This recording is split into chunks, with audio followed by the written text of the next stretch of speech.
네, 안녕하세요, 여러분. 저는 여러분과 경제 공부를 하고 있는 지리는 빡쌤 박주은 선생님입니다.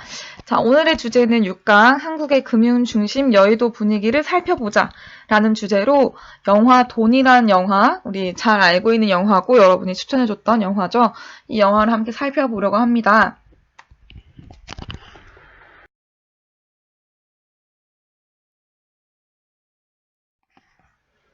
네, 오늘의 주제 우리나라의 금융 중심지 여의도 분위기는 이란 주제로 영화 돈을 살펴볼 거고요.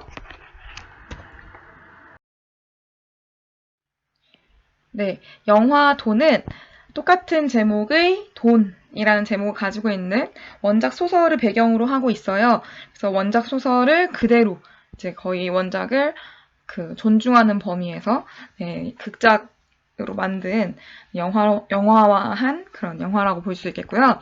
영화의 배경은 당연히 우리나라의 금융 중심지, 또 주식의 중심지, 또 경제의 중심지라고 할 수 있는 서울의 여의도가 되겠습니다.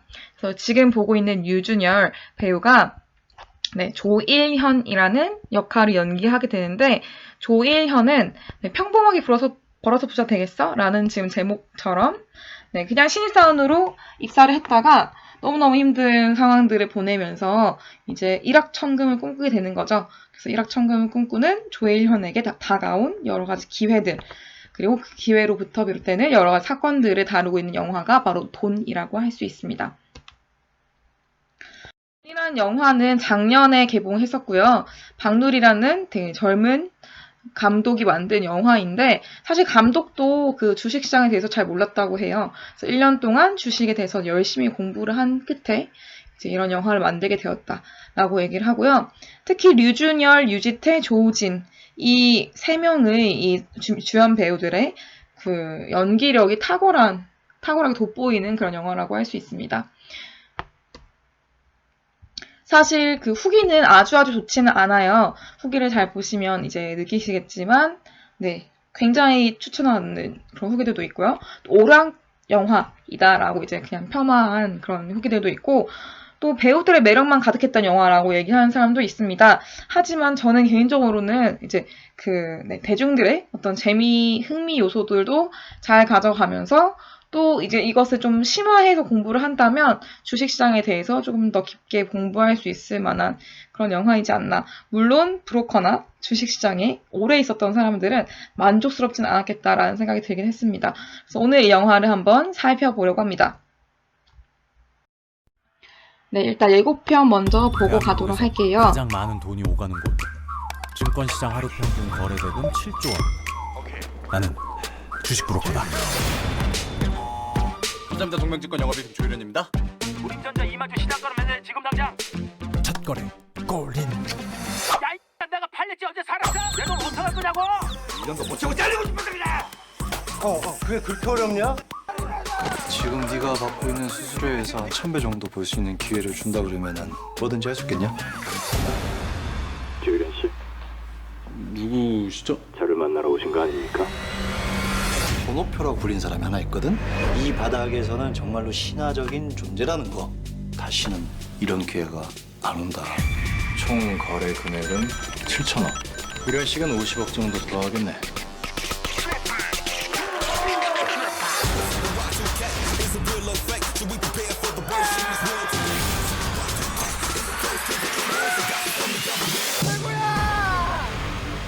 어디서 이렇게 던져대는 거야?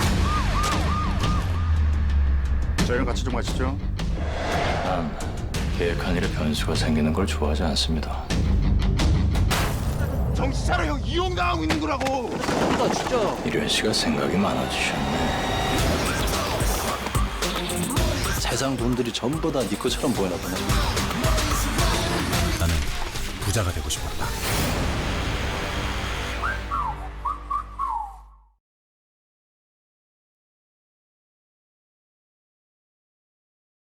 비켜, 그렇게 짓거리면. 평범한 돈의 대학 출신. 캐릭터들을 제가 그래도 열심히 하나하나 하다 보니 설명을 하려고 증권가의 했더니 중심, 영상으로 여의도에 잘 오게 정의되어 있는 것이 있어서 한번 가지고 와봤습니다. 이걸 통해서 3명의 주연 배우 실수 연속에 캐릭터들을 한번 파악해보고 무서운 있습니다. 상상까지 적응하기 쉽진 않지만 언젠간 저에게도 부자가 될 기회 생기지 않을까요?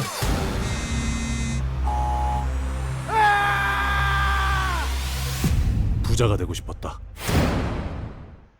조일현이라고 합니다. 저렇게 순박하고 때묻지 않은 신입 증권맨이 제일 좋습니다. 이용해 먹기. 클릭만 대신 몇 번 해주면 이익금은 180억 정도? 지금 월급의 수천, 수만 배를 준다는데 무슨 수로 안 흔들리겠어요?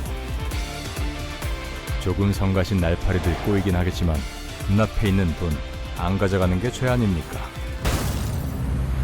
평범하게 버는 거 재미없잖아. 여기는 서울의 한복판 여의도, 도내 한복판이기도 하죠. 어디서 쏟아져 나온 거예요? 이거? 저는 구린내 나는 놈들을 쫓는, 저희랑 같이 좀 가시죠. 사냥개랄까요?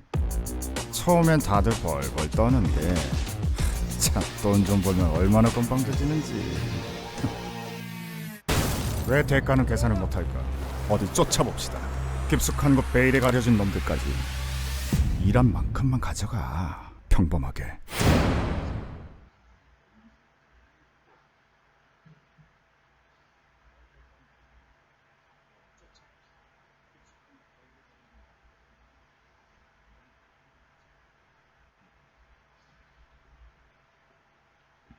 네, 캐릭터들을 정말 잘 설명해주고 있는 영상인데, 세 명의 주연 배우들이 사실 이제 엎치락 뒤치락 하는 그런 사건들이 쭉 펼쳐지는 것이 이 영화의 어떤 재미를 가져다주는 요소라고 할 수 있겠습니다.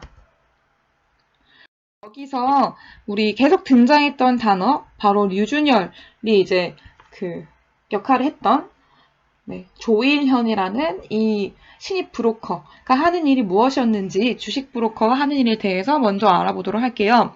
주식 브로커란 일단 주식 중개인이라고도 볼 수 있습니다. 우리 부동산도 보면은 부동산 거래할 때, 매수하고 매도할 때, 사고 팔 때 중개인이 항상 있게 되죠.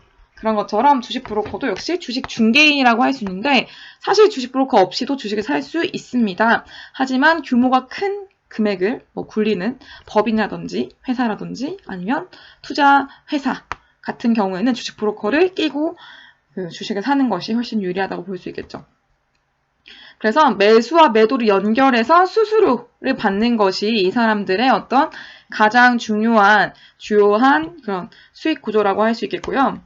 그다음 다양한 영업 활동을 하기도 한다. 왜냐하면 매매 실적을 늘려야지만 수수료가 늘기 때문이죠. 마찬가지로 부동산을 많이 거래해야지만 그 부동산 공인중개사 분들도 더 많은 수수료를 받아갈 수 있겠죠. 그런 것처럼 주식 브로커도 매매 건수가 많을수록, 그러니까 사고 파는 횟수가 많을수록 더 수수료가 커진다라고 이해하시면 되겠습니다.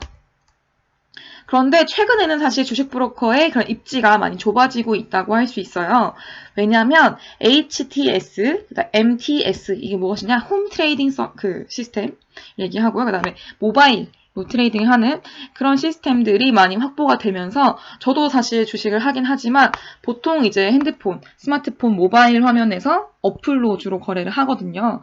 그래서 개인 거래를 하다 보니까 주식 브로커가 설 자리가 많이 없어지고 있다. 이렇게 이해를 하시면 충분할 것 같아요. 네, 그런데 주식 브로커랑 비교되는 지금 펀드 매니저라는 직업이 또 있습니다. 영화에서는 펀드 매니저가 주연은 아니고 이제 류준열과 그의 상사들이 이제 열심히 조공을 갖다 바치는, 정말 갑을 관계에서 이제 류준열과 같은 그런 주식 브로커들은 다 을이고 펀드 매니저들이 갑의 형태를 이제 그런 위치를 갖는 것으로 묘사가 되고 있어요. 그럼 펀드 매니저는 왜 갑의 관계를 가질 수 있는가, 어떤 역할을 한 사람인가 설명을 간단히 하고 가겠습니다. 펀드 매니저란 고객 투자금에 대한 최대한의 수익을 올릴 때 성과급이 지급되는 수익 구조를 갖고 있다. 이렇게 이해하시면 되겠고요. 그래서 주식시장의 변동을 할 때 이것을 잘 분석하고 그 분석의 결과 최대한 수익을 올릴 수 있도록 노력하는 전문가가 된다라고 할 수 있겠고, 그래서 투자 신탁회사, 투신사라고도 하기도 하고요. 은행이나 보험사, 투자 자문사 등에서 자산을 운용하는, 자산을 관리하는 역할을 하는 것이 바로 펀드 매니저다. 이렇게 이해하시면 될 것 같아요. 그래서 통상적으로 자산 운용을 전문으로 하는 투자 신탁회사의 주식 운용부, 주식을 운용한다는 것을 이제 네, 굴린다는 것이죠. 쉽게 말하면. 그래서 주식을 굴려서 돈을 더 많이, 수익을 더 많이 만들어내는 그런 역할을 하는 사람이 바로 펀드 매니저다.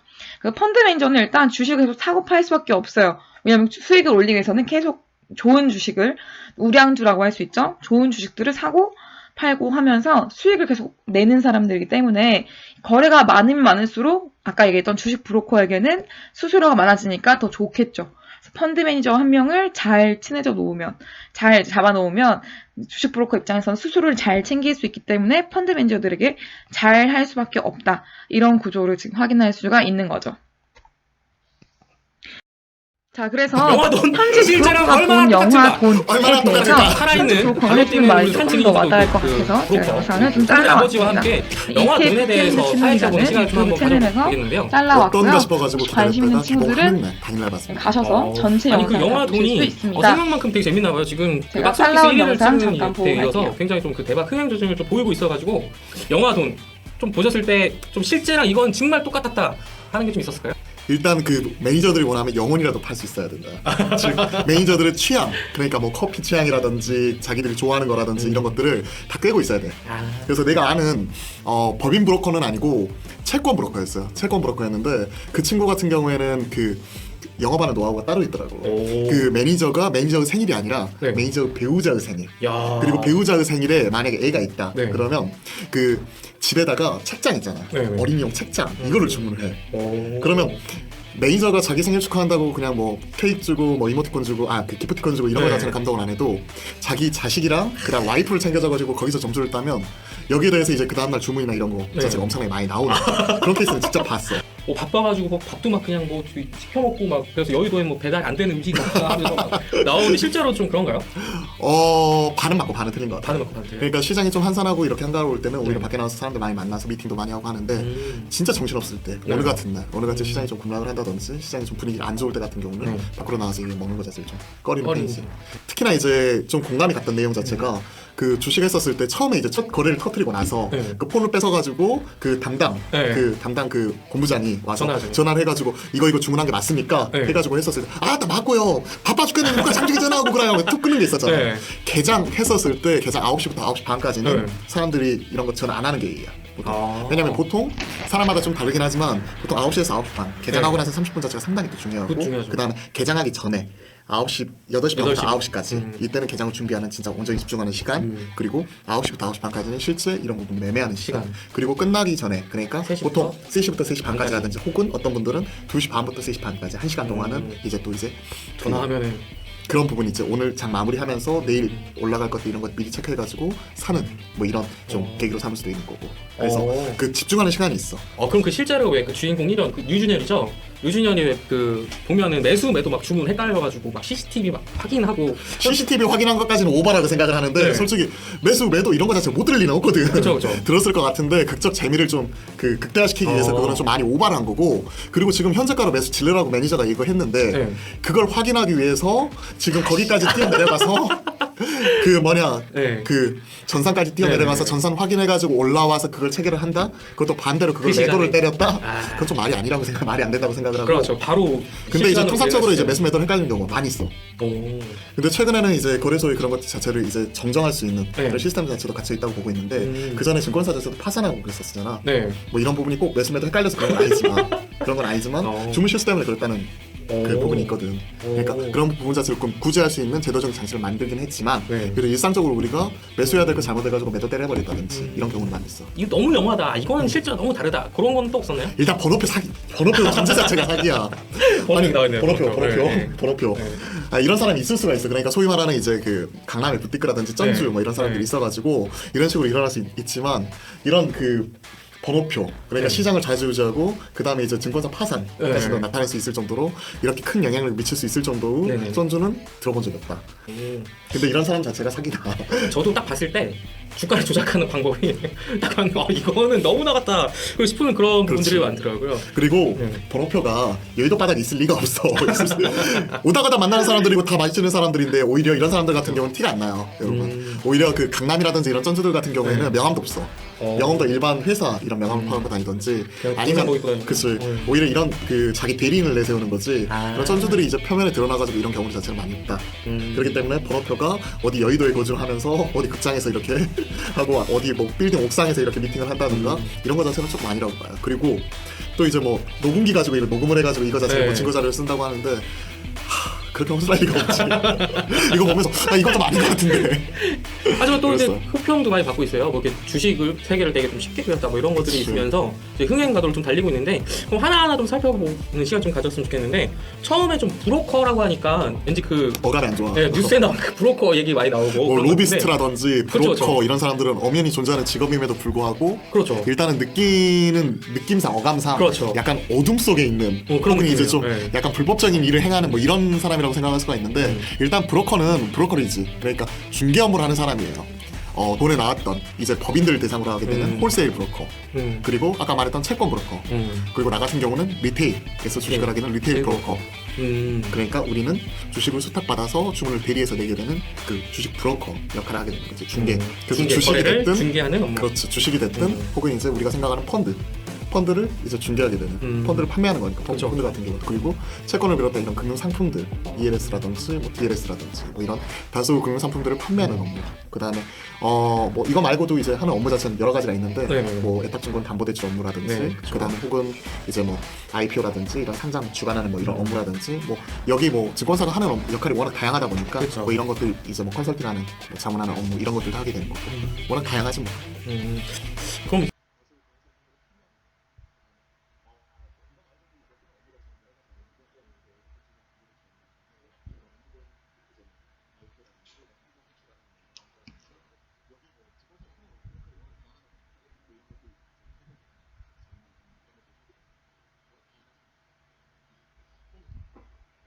네, 이렇게 쭉 봤는데요. 잠깐 나왔던 부티크라는 단어가 있었죠. 강남에 있는 부티크. 부티크라는 것은 네, 사설 투자 기관 같은 것을 얘기를 하고요. 약간 불법적인 형태로 운영되고 있는 경우도 많다고 얘기를 하더라고요. 네, 그렇게 알아두시면 될 것 같고, 쩐주라고 하는 그것도 있어요. 쩐주는 쉽게 말하면 그 돈을 대주는 사람이라고 이해하시면 될 것 같아요. 그래서 이렇게 지금 번호표라고 대변되고 있는 지금 여기 있는 유지태 씨. 여기 있죠? 유지태 씨.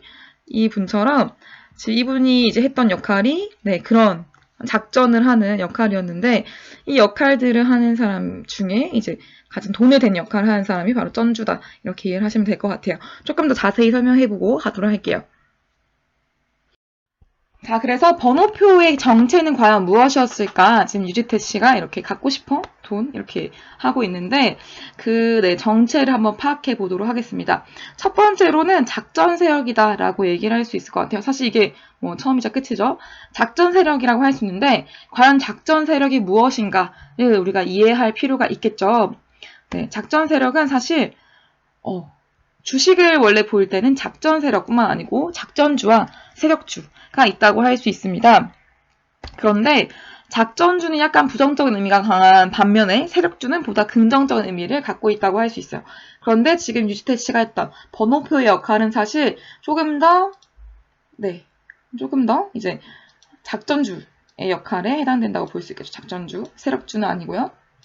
왜 그런가 한번 보시면은 세력주라고 하는 것은 새로운 제품 개발이 눈앞에 있을 때 미리 정보를 알게 되었을 때 미리 주식을 매수하면서 점차 이제 좀 우상향하는 그래프를 만들어 나가는 그런 것을 우리가 세력주라고 얘기를 하고요. 이건 뭔가 이제 계획을 하거나 의도했던 것이 아니라 그냥 그 기업이 열심히 활동을 한 결과 새로운 제품, 뭐 신약 개발을 했다거나 아니면 새로운 자동차의 기능 개발을 했다거나 좋은 제품 개발이 있었던 거예요.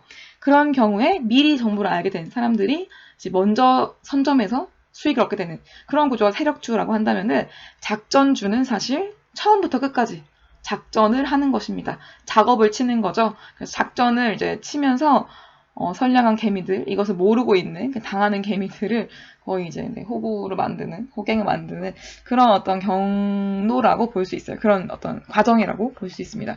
이 과정을 좀 더 이해하기 쉽게 하기 위해서 제가 많은 영상을 찾아봤는데 조금 이해하기 그나마 제일 편했던 영상을 좀 잘라서 가지고 왔어요.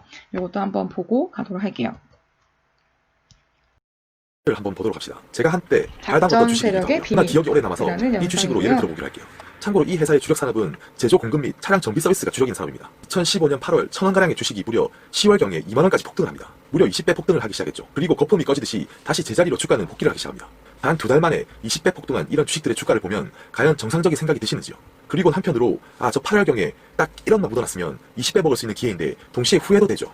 그런데 이런 주식의 비정상적인 폭등의 이면에는 이른바 작전 설계자라 불리는 번호표 유지태라는 인물이 존재하게 되는 거예요. 그래서 오늘은 증권사에 근무하고 있는 제 지인으로부터 들은 이야기를 한번 해볼까 합니다. 물론 실제 실화의 이야기를 바탕으로 제가 말씀드리는 거고요. 우선 작전 세력은 이렇게 구성됩니다. 이른바 주포로 불리는 사람은 주가 조작에 모든 걸 총괄하는 사람이죠. 그러니까 처음부터 끝까지 이 주가를 설계하는 셈이 되는 거예요.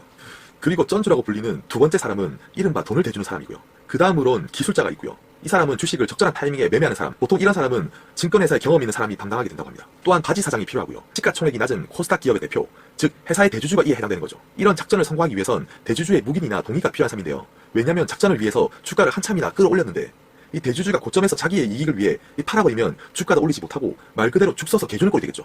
이처럼 대주주라는 리스크는 작업을 위해선 더 막대한 돈이 들기 때문에 반드시 포섭을 해야 되고요. 만약에 대주주가 직접 참여는 안 하더라도 이 묵인을 통해 단지 주식을 보유하기만 하고 대신 매도는 안 함으로써 그에 따른 대가를 받는 셈이 되는 거죠. 그리고 마지막으로 바람잡이가 있어요. 애널리스트 및 기자, 이 호재성 기사를 적기적소에 뿌리고 소문을 널리 퍼뜨리는 역할을 하는 거죠. 이제 이런 인원들로 한 팀이 구성되고 그 이후에 본격적으로 매집 준비를 합니다. 그리고 여기에 차트에 보이는 것처럼 일종의 거래량 테스트를 하기 시작해요. 이게 슬쩍슬쩍 한번 뛰어보는 거죠. 일종의 거래량이 활발한지 혹은 주식의 유동이 얼마나 활발한지를, 또한 이 주식이 가벼운지 무거운지 일종의 테스트를 한다고 합니다. 또한 최대한 티가 안 나게 주식을 저가에 살금살금 매집하기 시작하죠. 이 주식을 저가에 매집하는 이유는 저가에 매집해야 수익도 나서 그런 거지만 주식의 유동성을 최대한 줄여 몸통의 비중을 높여 주가 상승을 쉽게 하기 위함이죠. 그 예로 100주가량의 유동 주식수가 있다고 칩시다. 그럼 여기서 30, 40%의 가량을 저가에서 다 매집해버리는 거고요. 이 유동성 있는 주식을 최대한 줄여놔야 아무래도 주가 조작이 쉽다는 거예요. 그래서 보통 저가 매집의 전체 돈의 30에서 40%를 이때 쓴다고 합니다. 그럼 이 회사가 도대체 어떤 식으로 주가 조작을 하는지 한번 보도록 합시다. 정확하게 2015년 9월 7월 단 몇 분 만에 주가를 상한가로 보내버리고 이런 뉴스를 내죠. 세계 최대 관광타워에 한류 면세점 진출. 이런 식으로 일단 하루 이틀 정도 본격적으로 주가를 상승시킵니다. 이 자기들만의 여러 개 계좌로 물량을 서로 주고받으면서 주가를 상승시키죠. 본래 거래량이 적고 관심이 적었던 종목이기 때문에 이 자전거래로 적당한 거래량을 만들고 이 개미들의 관심을 유발하죠. 그러면서 서서히 뉴스가 도배를 하기 시작합니다. 이런 식으로요. 중국 면세점 기대감에 사흘째 상을 쳤다. 이런 뉴스들이 본물처럼 피어오릅니다. 이런 뉴스를 접하게 되면서 처음에는 생소했던 개미들도 이거 도대체 어떤 호재가 있길래 이렇게 주가가 뛸까? 이런 식으로 개미들에게 급 관심이 쏠리고 결국에 개미들은 그 회사의 홈페이지에도 들어가 보고 나름대로 학습을 하기 시작합니다. 중국의 면세점 사업 규모가 이렇고 이래서 주가 폭등을 하는구나 이렇게 인식을 하기 시작하죠. 이제 개미들의 관심을 끌었으니 본격적으로 공시를 띄우고 홈페이지에도 공개글을 남기기 시작합니다. 사업 진정성 믿어달라. 시세 조정은 절대 없다고 이 대주주가 발벗고 나서서 홍보를 하기 시작합니다. 보통 주식은 소문에 사고 뉴스에 팔아라는 격언이 있죠. 근데 이 뉴프라이드는 대주주가 발벗고 호재 뉴스를 띄우니까 이 작전 세력이 상한가로 보내버리고 이 험해수 물량 100만 주까지 추가로 걸어버리면서 상한가임에도 유통 주식이 없어 이 품절주란 느낌을 개미들에게 풍기게 하는 거죠. 그러면서 이 개미들은 또 학습 능력이 생기게 돼요. 이 주식은 호재 뉴스 뜨면 그냥 상한가로 직행하는구나. 그럼 작전 세력의 의도대로 주가는 더 끌어올리기가 쉬워지는 거죠. 그러면서 한편 세력은 서서히 물량을 정리해가면서 주가를 단계 올리기 시작합니다. 그 예로 세력 1번이라는 놈이 2번이라는 놈에게 주식 1만 주가량을 물량을 넘기는데 이 과정에서 일부 개미들도 참여하기 때문에 대략적으로 8천 주가량을 넘기게 된다면 다시 그 8천 주는 3번 놈에게 5천 주를 넘기는 식으로 서서히 물량을 떠넘기는 거예요. 이렇게 자연식으로 물량을 떠넘기다 보면 자연스레 개미들에게 주식을 떠넘기기 시작하고 이 떠넘기게 되면서 주가는 계속 상승을 하는 거예요. 이렇게 떠넘기고 떠넘겨야 나중에 고점에서 물량 부담을 줄이기 쉽고요. 실제로 주가를 올리는 것보다 물량 떠넘기기가 더 어렵다고 합니다. 그런데 여기서 그치지 않고 더 욕심을 냅니다. 이제 2차 본격적인 상승을 위해 이 언론을 통해 또 호재성 찌라시를 뿌립니다. 10월 말에는 중국 내 면세점을 오픈한다는 이 강력한 어그로로 개미들을 꼬시죠. 중국 완다그룹과 대규모 한류타운을 짓는다. 이제는 대놓고 호재성 기사를 뿌리기 시작합니다. 이제 개미들은 또 학습하고 또 학습하죠. 이 주식은 호재 뜨면 바로 상한가 치킨갔는데 그래서 개미들은 눈이 뒤집혀 달려들기 시작합니다. 이제 작전 세력은 주가에 부담을 주지 않는 상태에서 이 덩어리들을 한 덩어리씩 띄어내기 시작하는 거죠. 티 안 나게요. 그리고 이제 주식 종목 포털 게시판에는 아주 난리가 나요. 지금 다 며칠 만에 몇천 벌었다. 핸들 깍 잡아라. 내가 직접 중국에 다녀와서 확인해봤다. 만약에 주가 조정이 있으면 일시적으로 와도 무조건 존버해라. 존버하는 자가 승리한다. 이런 희망성 글로 게시판이 도배를 하죠. 이 부푼 꿈을 안고 게시판은 개미들의 희망으로 가득하죠. 마음은 이미 벤치를 타고 있어요. 이런 식으로 개미들은 세력의 물량을 다 받아주기 시작합니다.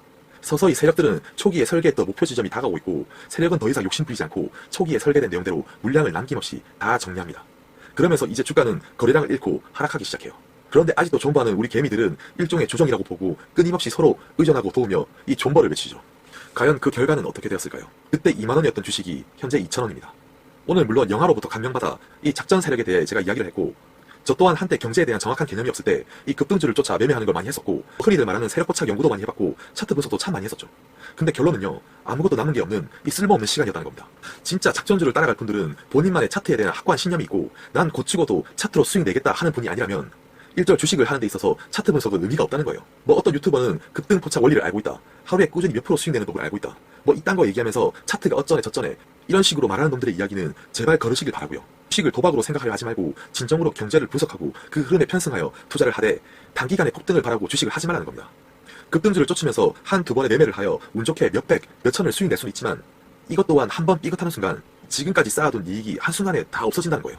헛된 희망을 안고 휩싸이는 순간 다른 사람의 말은 전혀 들리지 않는 법입니다. 가끔은 뒤를 돌아보고 내 판단이 다시 한번 맞는 것인지는 1%의 의심이 남을 때까지 자신이 투자한 곳에 검증의 검증을 지속적으로 하시길 바랍니다. 급등주 쫓아가다가 주식시장 오래 남은 분 몇 못 봤습니다. 저도 한때 급등주만 따라다녀봤고요. 그때는 제가 봐도 참 병신 같았네요. 오늘 영상은 여기까지고요. 앞으로 좋은 영상 드릴 수 있도록 저 깍씨가 항상 노력할 테니 제 영상이 단 한 번이라도 당신을 생각하게 만들었다면 이 구독과 좋아요는 꼭 좀 부탁드리겠습니다. 네, 작전 세력, 작전주에 대해서 좀 이해가 되셨는지 모르겠어요. 작전주라는 것은 상당히 까다롭죠. 상당히 굉장히 많은 노력과 이제 인내의 과정을 거쳐서 하는 것이긴 하지만 처음부터 이 사람들이 이제 서로의 그런 룰, 서로의 역할을 맡고서 시작했고 이제 원래 이제 목표했던 주가가 있고 또 개미들이 들어왔을 때 털고 자신들만 이렇게 올라갈 수 있는 장을 만드는 것부터가 사실은 모든 것이 다 불법적인 일이긴 한데 이거를 또 찾아내기가 또 증명해내기가 쉽지 않아요. 그래서 아까 이제 영상에서도 잠깐 봤던 것처럼 이제 그 번호표와 그 다음에 그 조일현, 유준열이 이제 역할을 하고 있는 조일현이 결국 작전을 친 거죠. 작전을 치면서 이제 유지태 씨 번호표는 많은 수익을 통째로 가져가게 되고 그중 일부를 조일현, 즉 유준열에게 나눠주는 것입니다. 그런데 이것에 좀 이상하다라고 이제 거래 상황을 쭉 살펴보던 그 금융감독원의 이제 공무원이 와서 사냥개처럼 물게 되죠. 하지만 증거를 찾기 전에는 이걸 입증할 수 있는 방법이 많지가 않아요. 그러다 보니까 그냥 유야무야 지나가는 경우도 많고 또 작전주라고 하면은 이제 아까도 잠깐 얘기했던 것처럼 개미들이 중간에 이게 괜찮은가? 괜찮은 주식인가? 이제 오를 주식인가? 하면서 같이 따라가는 경향이 많습니다. 그러다 보면 개미들은 한꺼번에 물리게 되는 그런 주식에 물린다고 표현하죠. 고점에 사서 확 주식이 떨어지면서 더 이상 팔 수 없게 되는 상황. 그런 상황이 오게 되는 경우가 많기 때문에 조심을 해야 합니다. 그래서 지금 제가 작전주를 왜 조심해야 되는가? 여러분은 주식을 한 경험은 직접적인 경험 많지 않을 거라고 생각을 하고 이제 좀 얘기를 나눠보려고 가져왔는데 존버는 반드시 승리한다라는 그 주식을 하는 사람들 사이에서 웃기고도 슬픈 격언이 있습니다. 존버는 승리한다. 무조건 버텨라 하고 하는 얘기들이 있는데 이게 또 사실 우리나라 코스피 시장에서는 맞지 않을 수도 있어요. 왜 그러냐? 이제 과거의 그런 정보들을 가지고 왔을 때 금호타이어가 지금 보시면 최고가가 42,250원. 인데 지금 여기 나와 있는 가격은 4,420원입니다. 무려 10분의 1 토막이 났어요. 그런데 지금 여기 이 글을 쓴 사람은 인터넷에서 제가 가져온 짤인데요. 이 글을 쓴 사람은 지금 거의 최고가에서 조금 떨어진 시점에 물린 거죠. 물렸다. 쉽게 말하면 이제 고점에 샀다.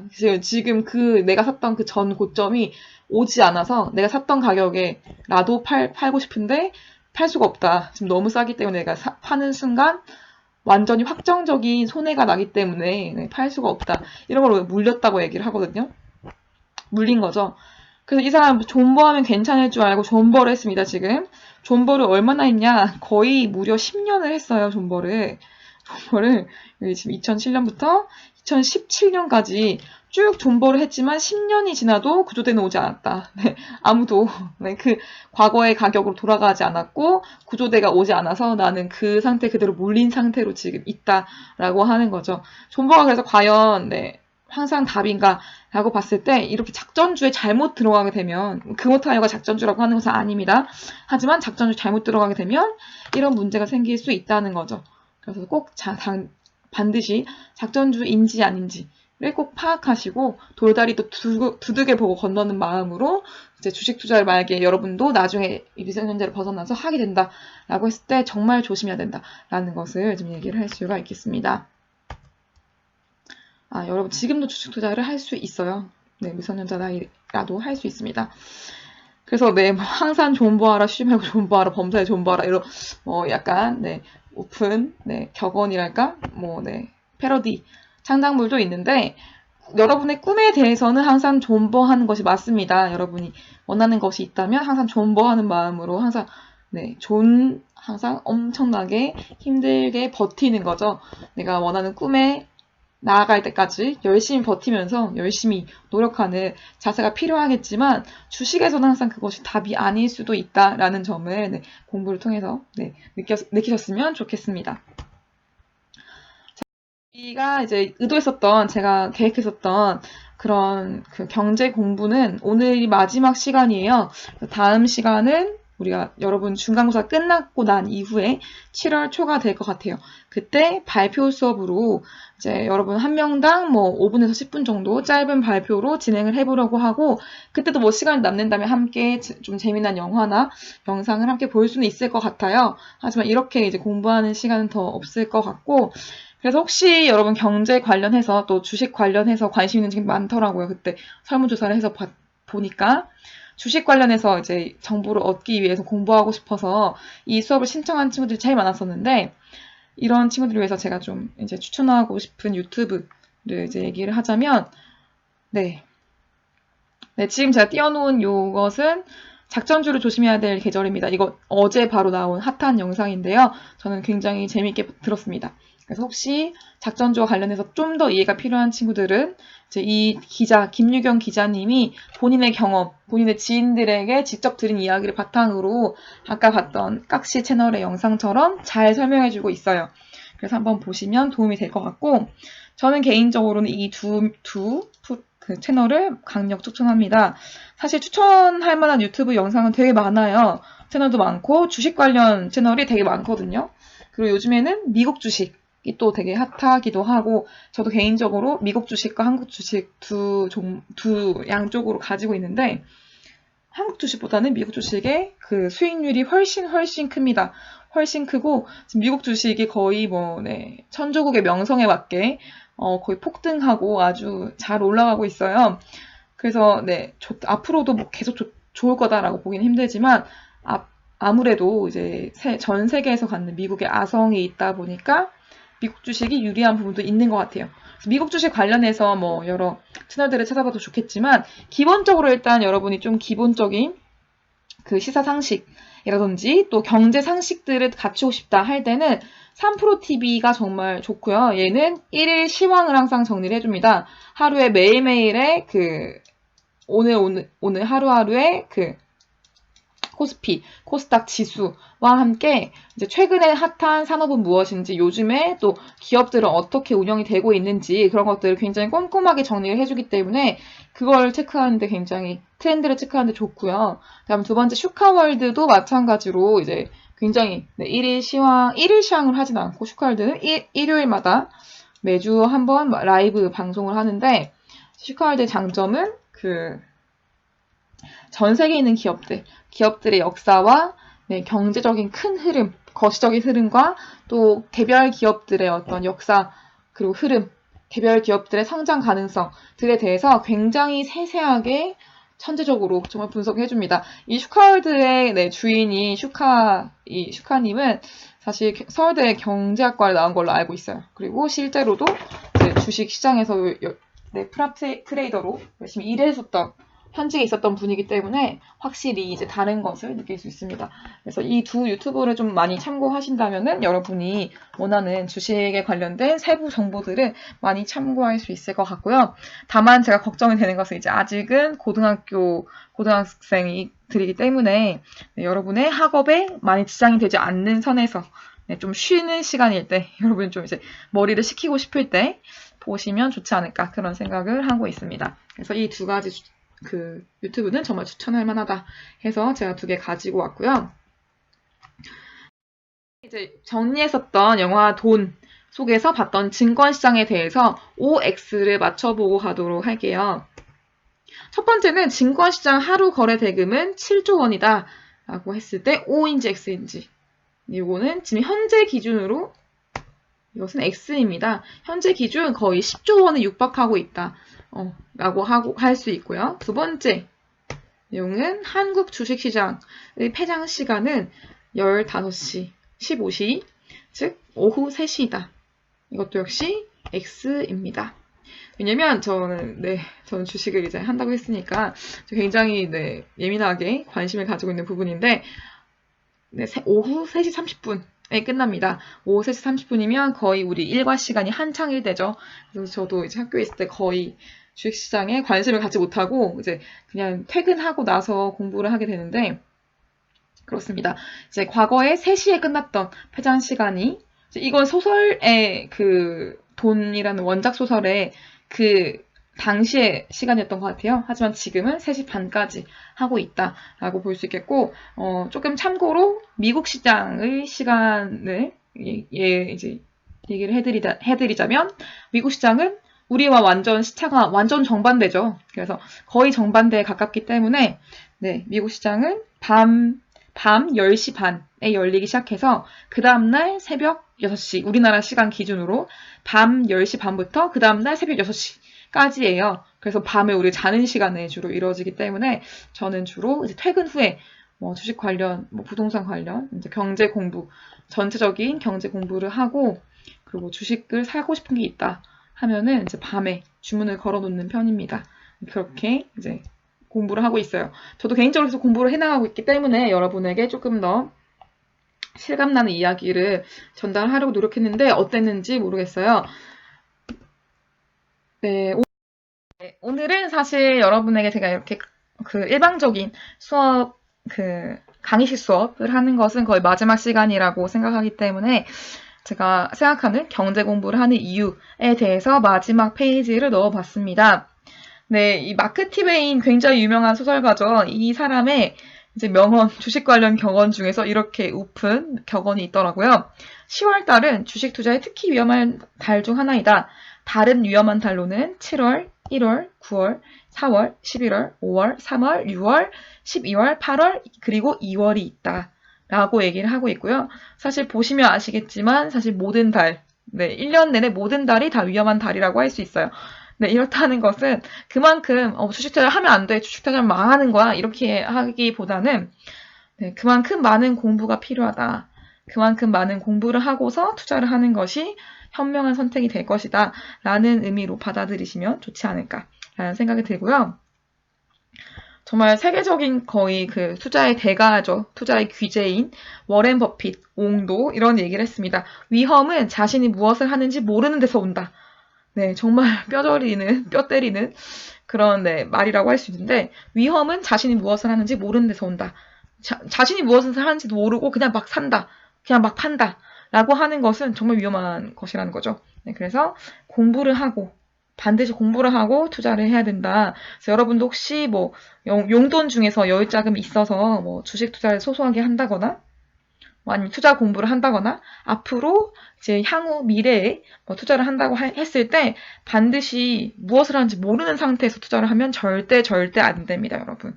제가 이 수업을 꾸린 이유도 사실은 여러분이 이제 학교에 있는 정규 수업 시간에 이런 경제 공부 그리고 투자 공부를 할 시간이 전혀 없어요. 저도 잘 알고 있기 때문에 저도 너무 그런 갈망, 그 욕구, 그 수요를 잘 알고 있어서 저도 개인적으로 너무 관심 많은 분야이기도 하고 해서 이런 수업을 만든 것인데 정말 공부를 꼭 하셔야 됩니다. 네, 꼭 공부를 하시고 지금 여러분이 고등학생의 나이에도 이런 관심을 갖고 있다는 것 자체로 이미 충분히 성공할 만한 발판, 그 기반이 마련돼 있다고 저는 생각합니다.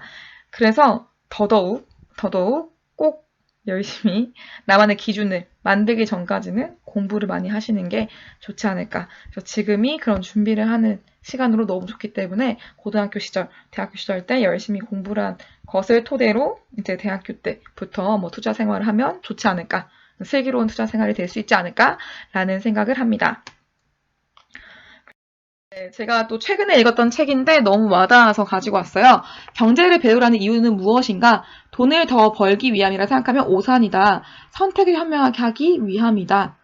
같은 재화를 갖고서 얻을 수 있는 가치들을 비교 선택하여 불필요한 낭비를 없애고 미래를 대비하기 위함이다. 라는 문구가 있었습니다. 제가 정말 감명 깊게 읽은 책인데 추천할 만한 책인데요.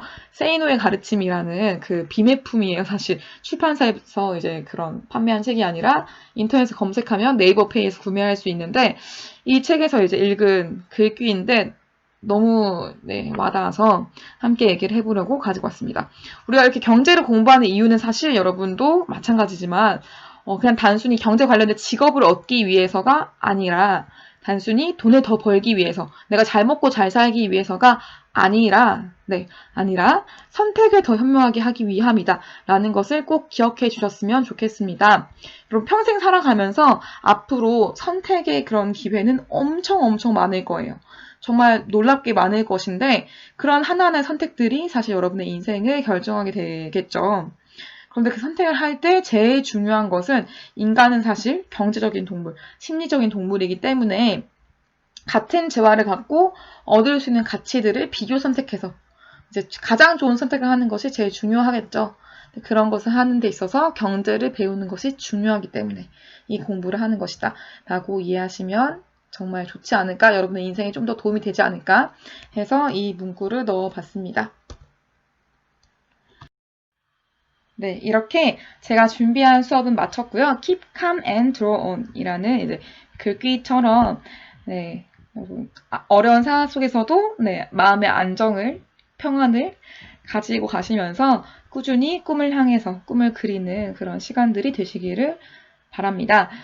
우리 다음 주, 다다음 주는 만나지 않을 거고요. 다다음 주 지난 이후에 시험을 잘 치르고 난 이후에 복수고에 잠깐 와주시면 제가 재미난 게임을 준비하고 있겠습니다. 그래서 마지막 남은 2시간, 2차시의 수업은 1시간은 그 경제 교육을 위해서 최적화되어 있는 게임, 보드게임을 진행을 할 거고요. 한 차시는 여러분의 발표 수업으로 마지막 장식을 하려고 합니다. 오늘도 수고 많으셨고요. 오늘도 행복한 하루가 되시기를 바라겠습니다. 고생하셨습니다.